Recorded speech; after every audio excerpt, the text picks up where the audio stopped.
Little Lucas was only 7 years old, but he had a very active imagination. He was a skinny child with pale skin and dark circles under his eyes. Having no other boys his age to play with, he spent most of his time alone. It was dark and Lucas was playing alone by the canal. It was a place he loved to go, because there was no one there to disturb him. He imagined he was a knight in shining armor saving damsels in distress from being eaten by an evil dragon. The stick in his hand was a huge sword, and he cut the dragon in two before it could sink its teeth into the screaming girl. Coming back to reality, Lucas realized that he had lingered too long by the canal and he was late for dinner. He cringed as he imagined his mother scolding him. Picking up his pace, he hurried towards home. Like many children his age, Lucas never wanted to admit he was scared of anything.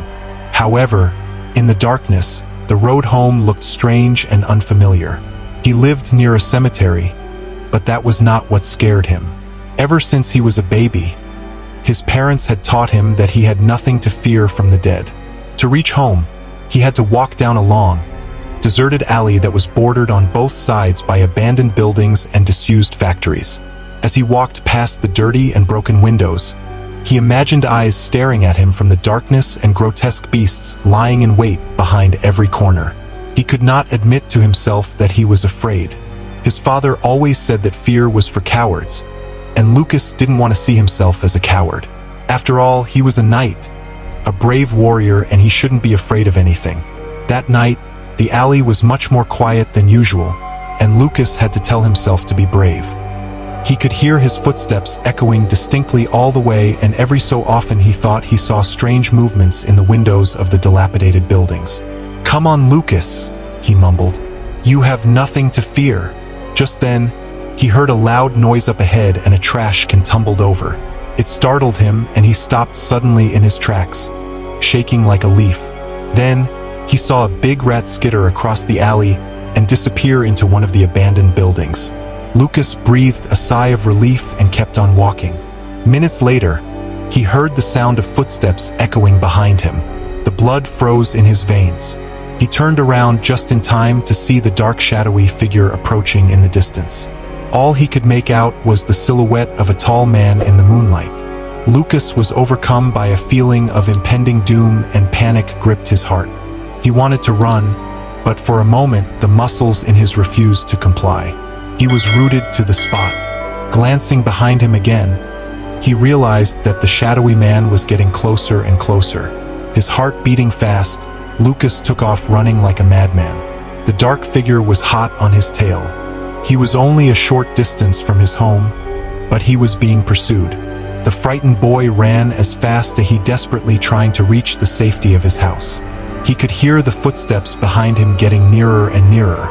All of a sudden, he felt a heavy hand on his shoulder. He spun around, eyes wide with terror, and came face to face with the tall man. "Lucas, where have you been?" he said. It was the voice of his father. A wave of relief washed over the little boy and his knees stopped shaking. He was safe at last. "Your mother's been worried sick," his father sighed, shaking his head. "I forgot what time it was," mumbled Lucas.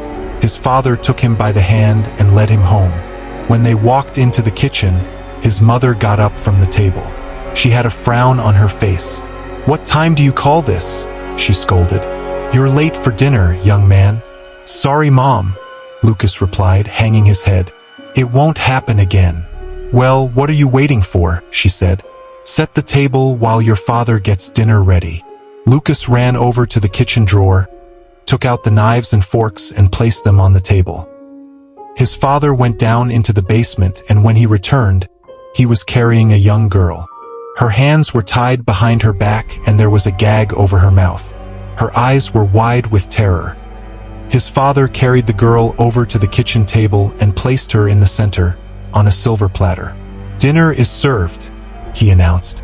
Together, the family of ghouls devoured the young girl, tearing into her flesh, munching on her organs and gobbling her intestines until there was nothing left but a pile of bloody bones.